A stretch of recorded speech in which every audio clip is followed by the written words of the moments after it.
여보세요? 예, 말씀하세요. 저기 그 양귀비가 있으면 신고해야 되죠?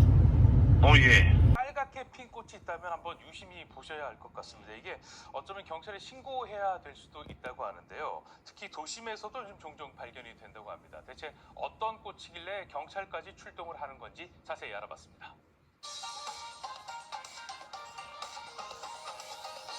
SNS 탐험대 출발합니다.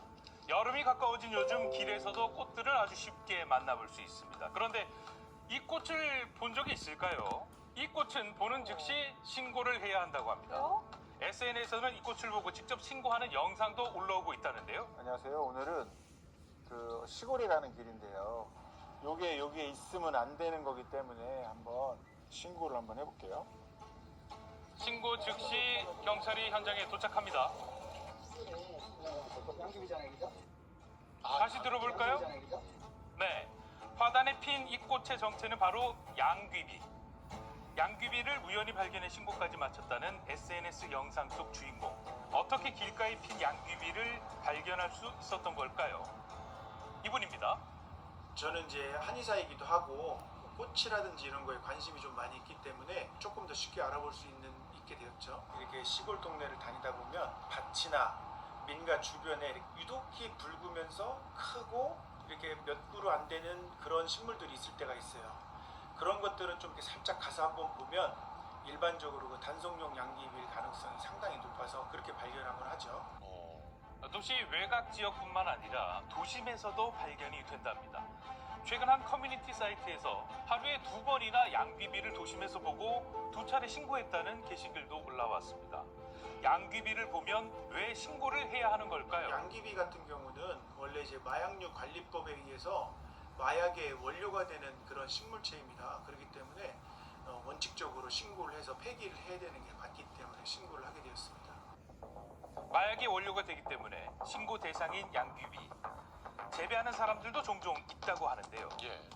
그러니까 예전에는 양귀비를 그 만병통치약으로 썼습니다. 그래서 왜냐하면 대부분 삶에 있어서 불편한 게 통증이잖아요. 그러니까 진통작용이 있으니까 대부분 그렇게 썼죠. 한약재이긴 하지만 사용이 한의사도 금지되어 있습니다.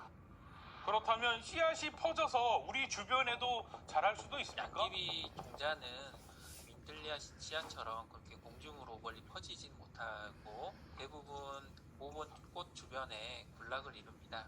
다만 동물이 섭식하는 경우도 있어요. 그런 경우에는 배변을 통해서 자라는 경우가 있습니다. 그렇지 않은 경우라면 단속용인지 인지하지 못하고 키우는 게 아닌지 확인이 필요할 수 있습니다. 양귀비도 다 같은 양귀비가 아닌 걸까요? 관상용 양귀비가 있고 단속용 양귀비가 있죠. 단속용 양귀비의 가장 큰 특징은 뭐냐면 이렇게 안에 검은 반점이 이게 크게 나타납니다. 근데 일반 관상용은 짧든지 없어요.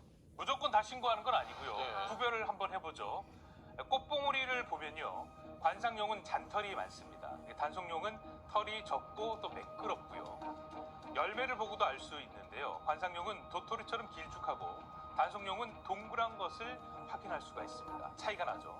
자, 그렇다면 단속용 양귀비 재배할 경우 어떤 처벌을 받습니까?